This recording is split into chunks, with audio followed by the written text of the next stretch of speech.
Aloha, beautiful sisters and brothers, citizens of planet Earth. Welcome to my altar. I'm going to open this reading with a little yang energy.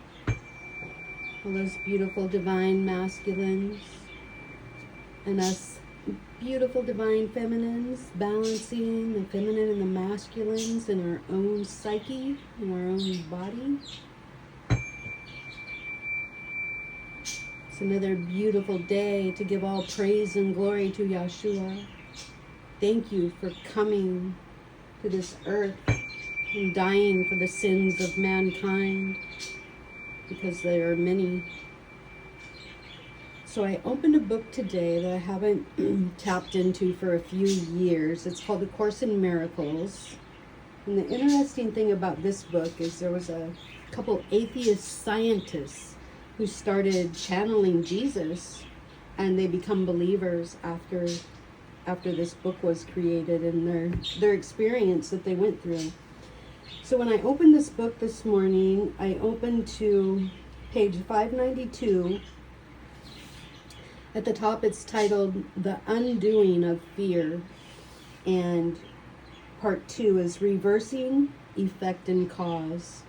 So this is going to take me a minute, because I'm just going to warn you, this is a mind twister and a tongue twister. So I'm going to do my best to read this clearly to you. So reversing effects and cause. Without a cause, there can be no effects, and yet without effects, there is no cause. A cause is made by its effects. The Father is a father by his Son. Effects do not create their cause, but they establish its causation. Thus, the Son gives fatherhood to his Creator and receives the gift that he has given him. It is because he is God's Son that he must also be a father who creates as God created him. The circle of creation has no end.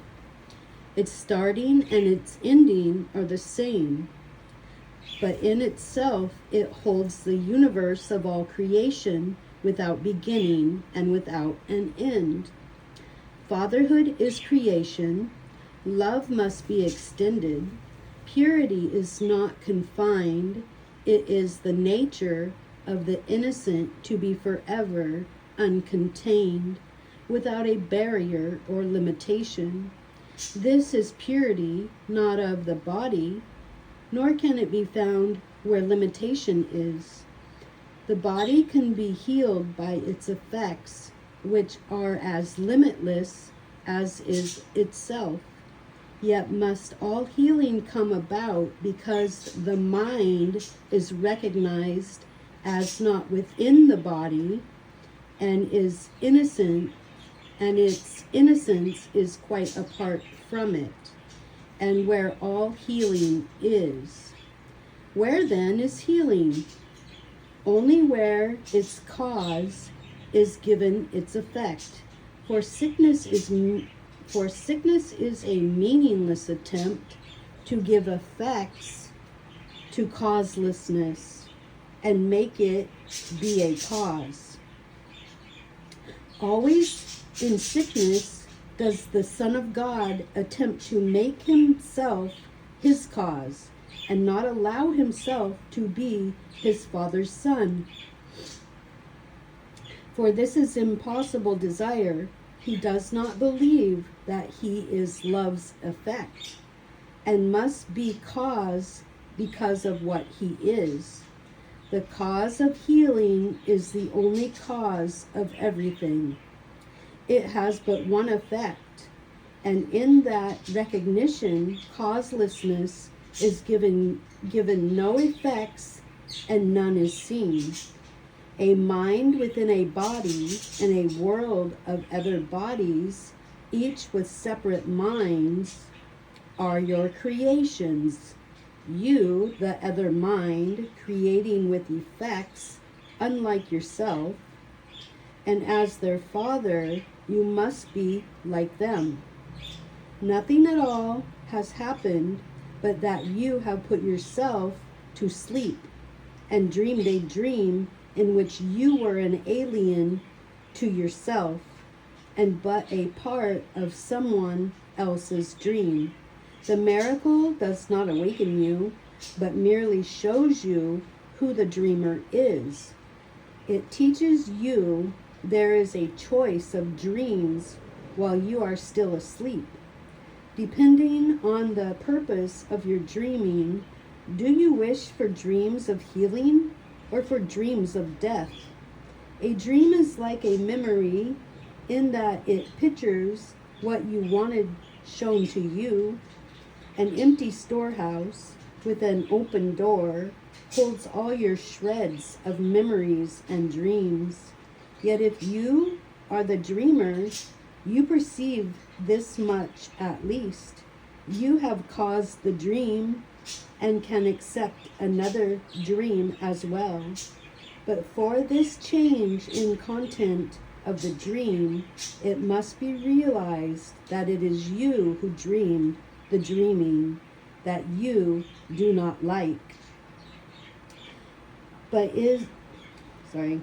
is but an effect that you have caused, and you would not be cause of this effect. In dreams of let me flip the page here. Tiny little pages. In dreams of murder and attack, you are the victim in a dying body slain. But in forgiving dreams, is no one asked to be the victim and the sufferer? These are the happy dreams, the miracle exchanges for your own. It does not ask you to make another, only that you see you made the one you would exchange for this. This world is causeless, as is every dream that anyone has dreamed within the world. No plans are possible, and no design exists that could be found and understood. What else could be expected from a thing that has no cause? Yet if it has no cause, it has no purpose. You may cause a dream, but never will you give its real effects, for that would change its cause, and it is this you cannot do. The dreamer of a dream is not awake, but does not know he sleeps. He sees illusions of himself as sick or well, depressed or happy, but without a stable cause, without guaranteed effects. The miracle establishes you dream a dream and that its content is not true. This is a crucial step in dealing with illusions. No one is afraid of them when he perceives he made them up. The fear was held in place because he did not see that he was author of the dream and not a figure in his dream. He gives himself the consequences that he dreams he gave his brother. And that's kind of like you reap what you sow. And it is but this the dream has put together and has offered him to show him that his wishes have been done. Thus does he fear his own attack, but sees it at another's hands. As a victim, he is suffering from its effects, but not their cause. He authored not his own attack, and he is innocent of what he caused. The miracle does nothing but to show him that he has done nothing.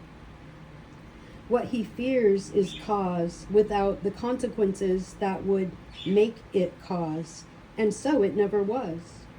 The separation started with the dream the father was deprived of his effects and powerless to keep them since he was no longer their creator.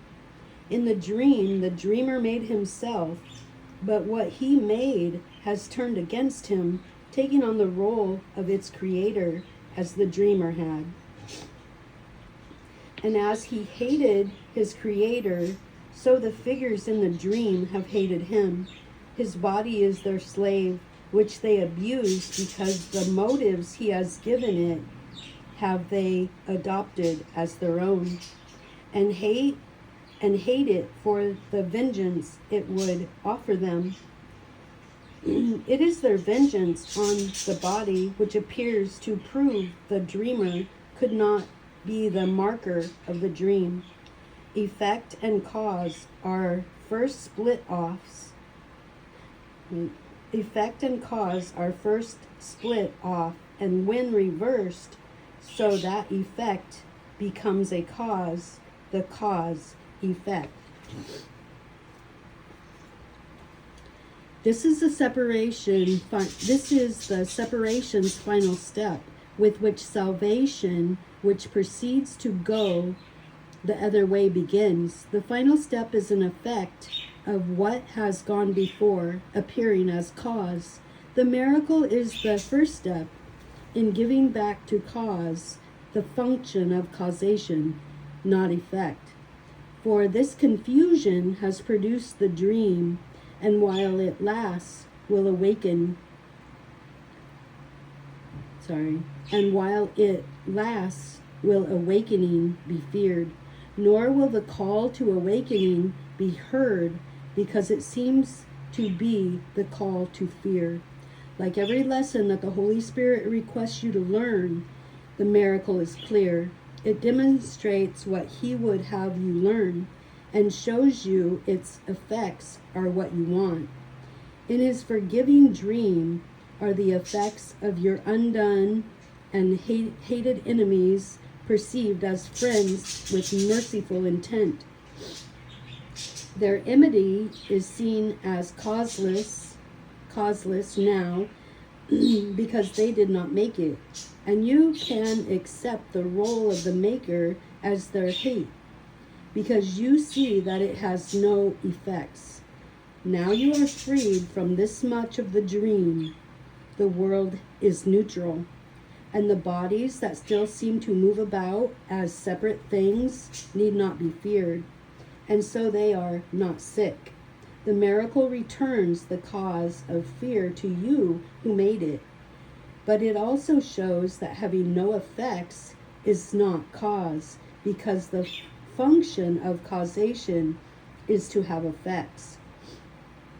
And where effects are gone, there is no cause. Thus the body healed by miracles, because they show the mind made sickness and employed the body to be a victim or effect of what it made. Yet half the lesson will not teach the whole. The miracle is useless if you learn that the body can be healed, for this is not the lesson it was sent to teach.